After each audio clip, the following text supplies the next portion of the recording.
बिस्मिल्लाहिर्रहमानिर्रहीम। अस्सलाम वालेकुम। आज मैं एक न्यू वीडियो के साथ आपकी खिदमत में हाजिर हूँ। सूरत कदर की तिलावत करने से मैदे और जिस्म की तमाम बीमारियों से बचने का इंतहाई ताकतवर वजीफ़ा। अगर आपका मैदा नहायत ख़राब हो चुका है और इसमें गैस वगैरह का मसला भी है और इसमें दर्द होता है और बदहज़मी का मसला भी है और बाकी भी मैदे से मुतल्लिक मसाइल का सामना करना पड़ता है, तो इसका हल कुरान पाक की एक सूरत में है। इस सूरत का नाम है सूरत कदर। सूरत कदर एक ऐसी सूरत है जिसके पढ़ने से मैदे से मुतल्लिक तमाम बीमारियों का इलाज किया जा सकता है। वजीफ़ा बताने से पहले सूरत कदर के मुतल्लिक कुछ वजाहत कर दूँ। अल्लाह ताला ने कुरान मजीद में मोमिनों के लिए शफ़ा रखी है।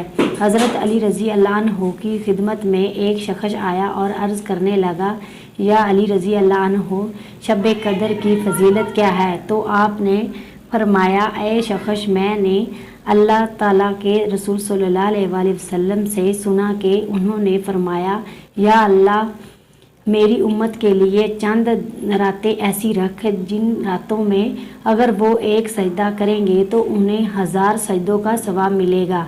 एक नेकी करेंगे तो उसे हज़ारों नेकियों का सवाब मिलेगा। इन रातों में शब कदर की रात सबसे ज़्यादा फजीलत रखती है, क्योंकि इस रात अल्लाह ताला ज़मीन पर मौजूद पानी को एक लम्हे के लिए जमा कौसर बना देता है। इस रात अल्लाह ताला फरिश्तों को इस काम पर लगा देता है कि आज इंसान की मांगी हुई कोई दुआ रद्द ना हो।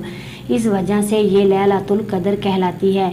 इस रात को कदर के नाम से तबीर करने की वजह ये भी बयान की जाती है। इस रात में अल्लाह ताला ने अपनी काबल कदर किताब काबल कदर उम्मत के लिए साहबे कदर रसूल सल्लल्लाहु अलैहि वसल्लम की मार्फत नाज़िल फरमाई। यही वजह है कि इस सूरत में लफ्ज़ कदर 3 दफ़ा आया। वजीफ़ा कुछ इस तरह है, आपने सूरत कदर को 11 मरतबा पढ़ना है और इसको पढ़ने से पहले दरूद शरीफ को 3 मरतबा पढ़ना है और फिर सूरत कदर को पढ़ने के बाद दरूद शरीफ को 3 मरतबा पढ़ना है और फिर पानी पर दम कर देना है और 7 दिन तक ऐसे ही ये अमल जारी रखना है। इंशाअल्लाह 7 दिन के बाद अल्लाह के फजलो करम से आप सेहत याब हो जाएंगे। ये अमल मुसलसल 7 दिन करना है, इस दौरान कोई वक्फा नहीं करना। इंशाअल्लाह आपको शफा मिलेगी। शुक्रिया।